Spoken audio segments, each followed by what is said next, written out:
Welcome to Let Them Talk. I'm Paul DiRienzo. And I'm Miss Joan Marie Musi.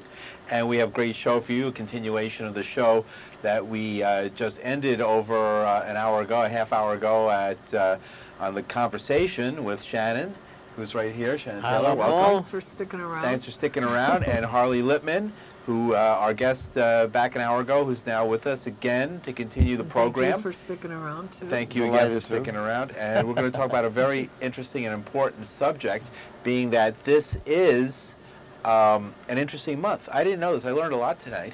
This month is not only Holocaust Remembrance Month, but it's also Asia Pacific Month. Now, what is the connection between the horrific acts of the Nazi regime of half a century ago and a small Southeast Asian country by the name of Cambodia? Well, we're going to explore that issue tonight with Harley, who has been there several times and who supports a orphanage there and who's been doing some incredible work in helping young people in Cambodia in very difficult times and conditions.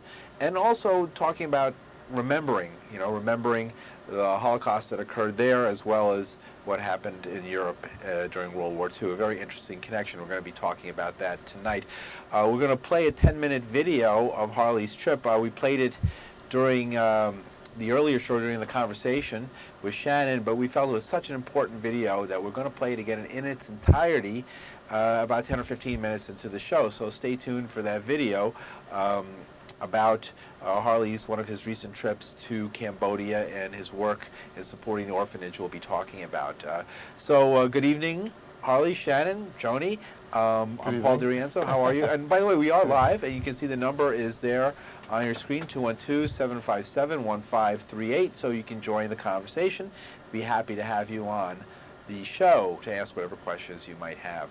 So tell us a little bit, what is the connection, Cambodia and war crimes that occurred half century ago in Germany? What's in Europe, Eastern Europe? What's the connection? Why should we think there's a connection, the public? Well, both countries, Cambodia and Germany, had a Holocaust. The Nazi regime in Germany committed a Holocaust by murdering 6 million Jews and 11 million other non-Jews. And the communist regime in Cambodia under Pol Pot murdered millions of Cambodians. So both peoples, the Jewish people and the Cambodian people, have a particular connection in that they both suffered in the last century a horrific crime that we need to remember and we need to educate people, so the hope is this never happens again. Is that why you chose Cambodia for your philanthropic work, Harley? That was one of the reasons. Clearly, I felt that there was a powerful connection with Cambodia and the suffering that these people had. Well, in the video that we're going to see, you take some of the children from the orphanage to a museum there that documents the atrocities, and that's another part of the never forget, the keeping it in people's minds. And these children are basically one generation from when it happened. Is that correct? That's right. Yeah. That's so right. this is a pretty recent history for them. It's in people's memories in Cambodia. It's in my memory too. It's my grandparents that were murdered at Auschwitz. It's my aunt murdered at 18 at Auschwitz. It's my cousins. It's almost every Jewish family who had European ancestry. It's in their memory. And in Cambodia, it was actually in their own country that they suffered this. The Jews were murdered in other people's countries. They had a natural vulnerability. Here it was in their own country by their own people, and the parents saw their own, 1 million children in their own country, 1.5 million Jewish children dispersed throughout Europe. The argument was, and still is, you need Israel to protect this from happening. Here in Cambodia, what argument exists? It's right in their own country. What eventually not to go too far into the politics, but I'm just fascinated just to set for the setting and to set the time. Whatever happened to? I mean, we know what happened after World War II. You know, the German Nazi government was destroyed. Its leaders were put on trial, sentenced to long prison terms, or executed. More could probably have been done and should be done, but a lot was done to expose the crimes that occurred at the time. What's happening as far as exposing the crimes and punishing the perpetrators in Cambodia? Is there anything going on at all? Well, as Shannon had mentioned earlier, there is one war crimes trial, but basically the leaders of the Khmer Rouge, these murderers, have slept soundly at night and never did justice, what was justice served on these people. It's tragic and outrageous that they got away with murder. They led murder, and the people they told to murder have just basically gotten away with it. Oh, that's sad to hear. I'll use this opportunity maybe to switch to the positive side, because you've been doing some good work in Cambodia. You went there and you basically adopted an orphanage. Tell us a little bit about this orphanage, where it's located. We're going to see something. We're going to visit some of the folks there in the orphanage that you're helping out. Tell us a little bit about this orphanage, who it serves, and what happens there. Well, there's a little over 40 children there in various ages, and we support the orphanage, my family, support it entirely right now. And it doesn't take that much. You know, a little bit goes a long way in Cambodia. That's the good news. And as I had mentioned in the previous program here, we wanted to give back. We wanted to do something more than just write a check. We wanted to give of ourselves, roll up our sleeves, and do something meaningful that would help these children get out of poverty. And we're doing that by teaching them English when we go every June, and we're leaving in another month. And also we did something else that we were speaking about that's right, earlier. The Boo Boo campaign. Yes, it's called the Boo Boo, or Bobo campaign, as they call it there, whereby the children in the various villages walk around barefoot, and they cut their feet and it gets infected. Culturally, they don't like to wear sandals.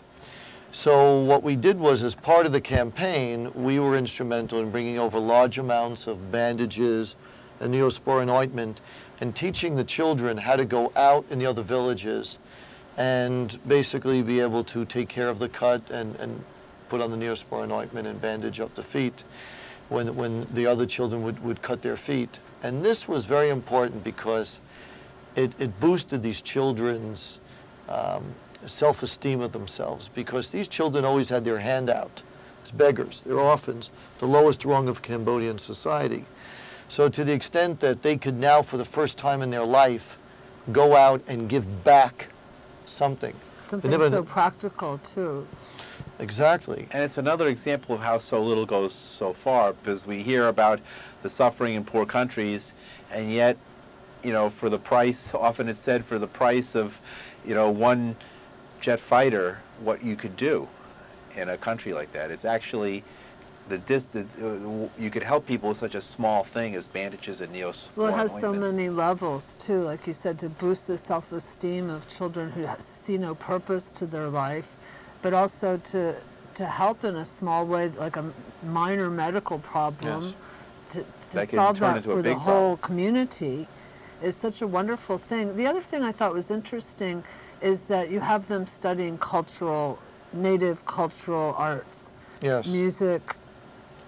Tell us a little bit about that, because the instruments are not familiar to The one you Western. refused to learn. Well, the puppetry, the one I refused to learn. Right, I'm not that talented. I wish You're I sort of was. a violin I'll leave that like to thing. You the are children. talented. You've learned so much. I mean, your father died young. You were forced to leave an education early. You had scholarships. My lawyer here. You accomplished so much. You built companies from nothing. Well, we You could got talk people about to- you. Yeah, we haven't really You talked got about people who to follow Harley you Lippman is. from one company to another at no salary, rely only on you for their future and to do well that way, and yet you won't learn a little instrument, you know. And here you got people going with feet. They're going to rely on you to go against their culture, to put on sandals, and they do. And you cannot accept their gift to you and learn that instrument. That offends me. It's on my wall in my room, so I do look at it, I admire it. It's not an ornament. It's a magnificent thing. And it's sort of like a violin, isn't it? Like my son, who's talented in music, he'll hopefully gain appreciation. Hopefully is not doing. He's playing the guitar now. He does all the, and the piano. He's 12. So perfect age. Perfect age. But so tell us a little bit about yourselves. In a couple of minutes, we're going to go to the video. But you're a self-made man, an entrepreneur in technology. How did your life come in this direction? Well, I think of myself as as I was described in high school, as the person least likely to succeed, if you will. You know, I was one of those in sports, the last one picked to be on the baseball team or the football team. Academically, I was pretty much at the bottom of the class. I didn't really get the pretty girls. I was a skinny, gawky kid, and so I view myself as someone who, as they say, you can get knocked down 7 times as long as you get up the 8th. And I've been known to be persistent, and so I think that seems to have served me well. But I've experienced losses in my life that have had an indelible impact, which I think is what you're referring to, losing my father at a young age, having to support my family and my mother. So that was an unusual experience for a teenager, being the oldest of 4. So these experiences certainly shaped my life and philosophy. But moving away from me, if I may, I want to go to an example with the orphans in Cambodia, in this orphanage, about how you have to be sensitive to their culture and not take them out of there. And I'll tell you what I'm referring to. There was a wonderful French couple that was very moved by these children. They flew them to Paris. They took them out to some of the finest restaurants there. Why did they need the finest?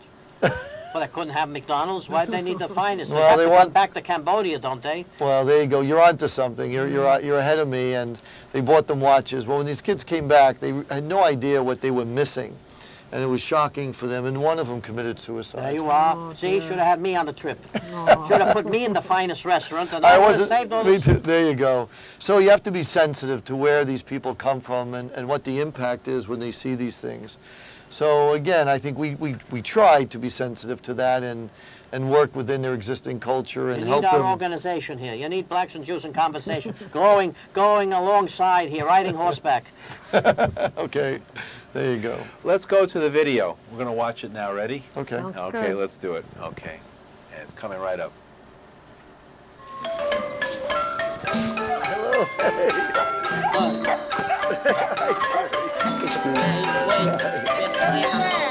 Hello.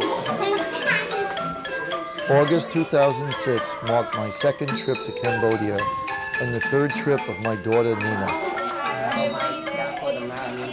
We support an orphanage there outside of Siem Reap, where there are children who are orphaned because their parents have died of AIDS, or they were abandoned, or their parents are just too poor and just basically dropped them off. And this orphanage also helps them learn aspects of Cambodian culture so they can learn a skill that will enable them to have a livelihood and contribute back to their society. To help your English be even better, to improve your English, so we'll practice and see how your English is. G, long, move late. You see it? Richard, you looking? Okay. Okay. But I'm going to ask you again, guys. He writes down the words and remembers it. So that's right. Go ahead, Sonny. Chun is, I'm 15 years old. I live in Serikap Center. I come to Serikap maybe 4 years. Because my family is poor. I live in Serikap. I learn the music. From Chile. I'm 18 years old. And come here. I live here 6 years. I come here, but because of my family poor, and after my mother killed, had died, and my father bike me. Now I'm learning music and school. I'm learning English. Learn English? Yes. My daughter and I go there to help them learn English. We're doing that so that we can give them something practical. Because the tourist industry in Siem Reap, because of Angkor Wat, attracts a lot of people from around the world. And having a language, especially English, would be very helpful for them to find a job and a livelihood. And that's what we're trying to do. Not just throw money at it, but trying to take ourselves and be able to teach them something that they could then use and grow and be able to support themselves and their families in the future. Okay, ready?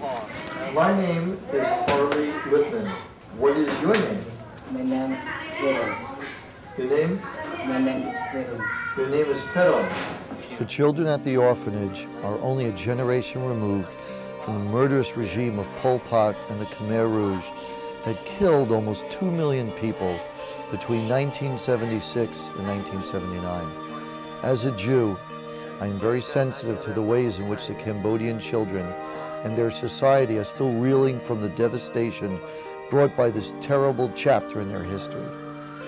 I, too, am only a generation away from a genocide, the Nazi Holocaust against 6 million Jews during World War II. The horrific realities of that atrocity were brought home to me on a visit that my family took to Yad Vashem, the Holocaust Museum in Israel, a few months after our last trip to Cambodia. While my family was very fortunate, my immediate family, and didn't perish in the Holocaust, I did lose many people in my family that I never got to know. And I feel a special obligation as a Jew, as an American, and as a human being to do whatever I can going forward to make a difference for people who have suffered from genocide and murder, like the Cambodians who were murdered in extraordinary numbers by the Khmer Rouge.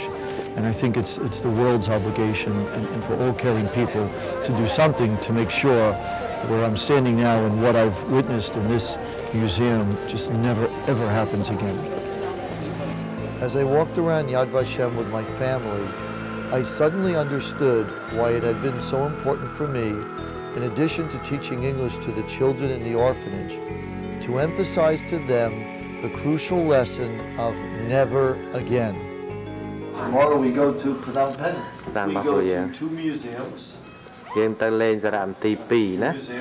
One museum on the atrocity, Khmer Rouge museum. យើងទៅលេងសារមន្ទីរគុកទួលស្លែងណាអាហ្នឹងគេហៅ Killing Field. Killing Field, yes, yes.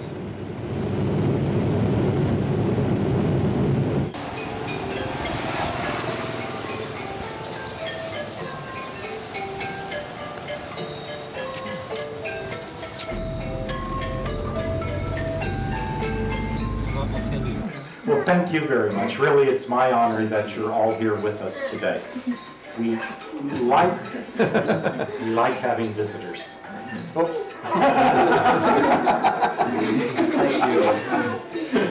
Imagine how much impact it has on these children to be able to do this. They'll remember this for the rest of their lives. Really will. That's why we like to do this. We don't believe that embassies should be fortresses. We believe that embassies should be a place where Cambodians and Americans can get together and talk and get to know each other. To make people aware of the horrors and the atrocities that occurred by the Khmer Rouge. Many of the children here have been victims of that in one way or another. And it's so important to speak up for those who, didn't have a voice. And that's very courageous of you, and I thank you and applaud you for that. That's very, very important. Here we are now in the Museum of the Genocide, the Killing Fields, where Pol Pot and Khmer Rouge tortured and murdered over 1 million Cambodians. the faces to this horror.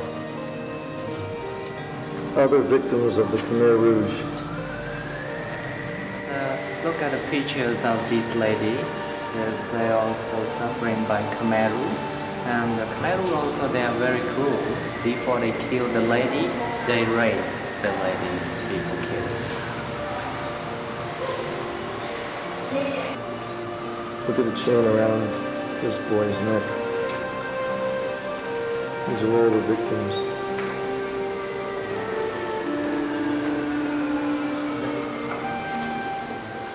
I brought those children to see that prison in Phnom Penh so they could see that evil.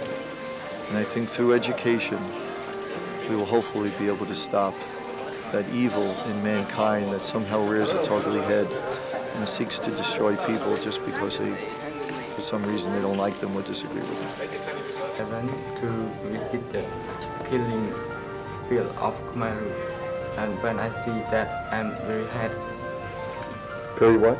Very sad and sad. I want to cry, but I'm not crying because I'm a boy.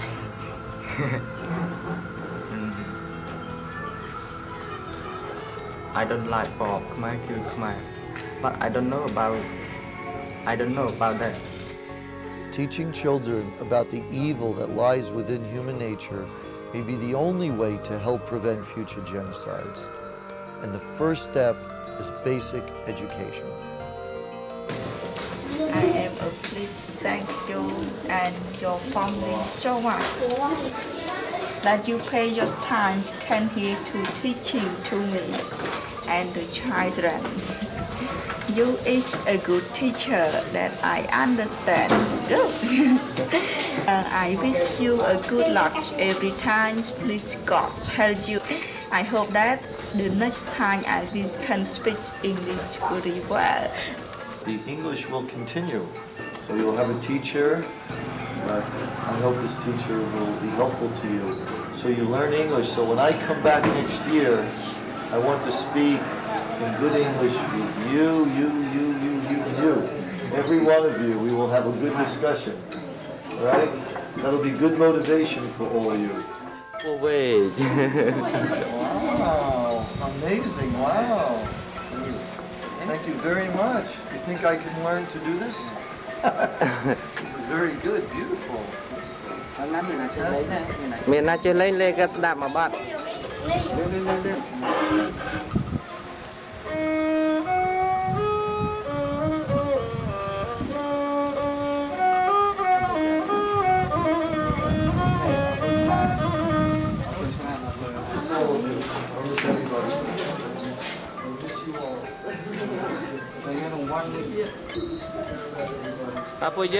Bye.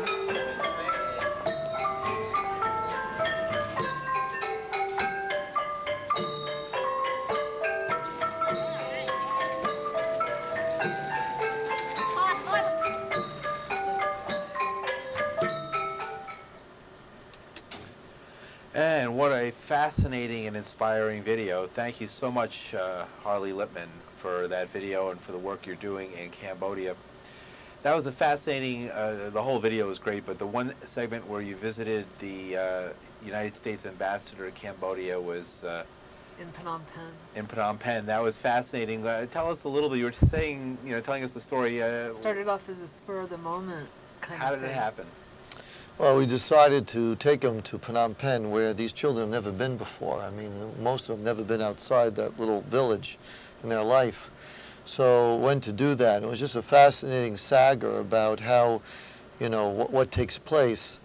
And, so we ended up arriving in Phnom Penh, and I'm there with my daughter, and we're at the embassy, and it was a holiday in the States, but I was trying to notify the embassy through people I know here, people in public office who know me, so they could introduce me to the American ambassador and explain who Harley Lippman is, and he's got these children here.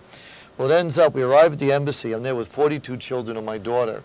and the embassy thought that I was there to adopt these children.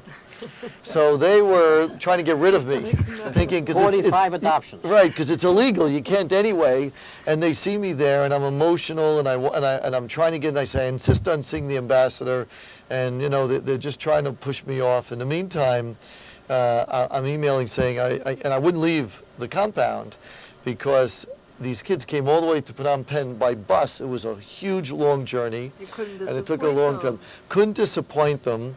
And little things you learn, you know, they came very late. We almost missed the embassy because they never took such a long journey, so they got car sick. You don't think about that. Dear, yeah. So that's why they had to stop all the time because they were really late. Where are they? So in any event, my daughter's standing there saying, Dad, you got to get them in here. They're going to be devastated. They came all the way here. They expect to see the American ambassador and come in. That's their expectation. They're not going to understand anything else. I'm saying, Nina, I'm trying. It's not easy. So I kept on insisting, and I said, I will not leave. And it ends up a stern American woman working at the embassy comes walking down with her arms folded across her chest with a Marine Guard, looking at me and asking, saying, are you Mr. Lippman? I said, yes. And she said, come with me. So finally I said, okay, I'm coming in, but I thought maybe I'm in trouble. So I go up, and they introduced me to the ambassador. And he's also equally annoyed, thinking, who is this pushy guy trying to insist on coming here on a holiday?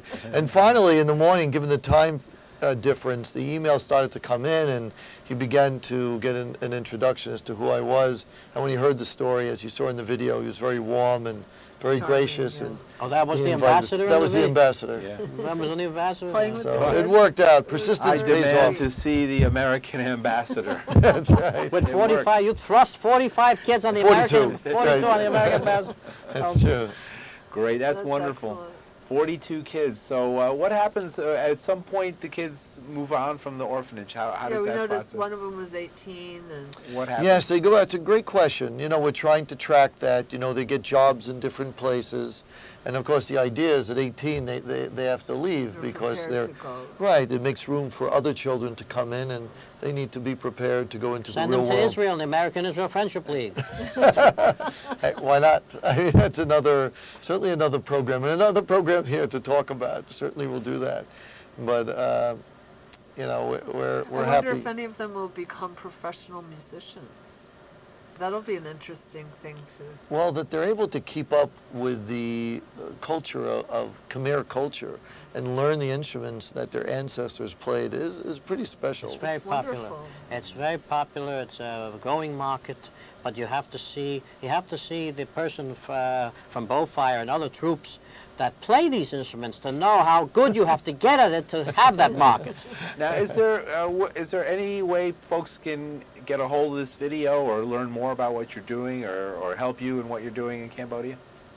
Harley Lippman? Sure. If anyone would like copies of these, they could have it for free. They could use it at whatever they'd like to do it. By making donations to Blacks and Jews in Conversation, they can have copies for free. Certainly one way. Donations to the orphanage are always welcome. I guess the best way is to I'll just give my email if anyone is interested, which is hlippman, that's HLIPP as in Peter, MAN, at Genesis, as in the Bible, GENESIS10.com.